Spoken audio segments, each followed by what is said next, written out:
Thank you for joining this quick how-to screencast, brought to you by Salesforce Support. To see more content like this, hit subscribe.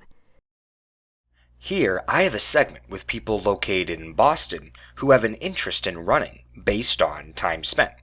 But what if I want to change the logic, and now I want to update the segment to extend the time range out a little bit? So we're looking at, say, 3 minutes in the last 14 days. Let's go into the segment and make an update. To do this, simply click on the segment that should be adjusted, and then select Edit. First, I'll adjust the time in minutes to 3.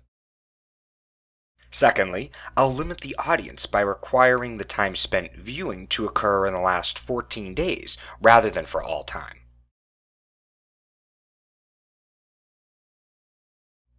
Finally, you just hit Save. Now, let's take this a step further and say I want to mimic the same segment logic but for an event that I'm having in New York City. Not a problem. Cloning and adjusting a segment is easy. To clone a segment, click on the one that you already built and want to use as your base segment. Then navigate to the bottom right and click Clone. Now, instead of rebuilding the entire segment, all I have to do is adjust the logic to include users from New York City rather than Boston. See? Super simple. Now, all I have to do is rename the segment and click Save.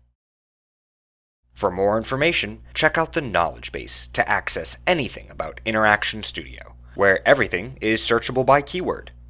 You can also sign up for guided in-depth lessons of core functionality at ecampus.evergage.com. To stay up to date with upcoming videos of new capabilities, make sure to like and subscribe.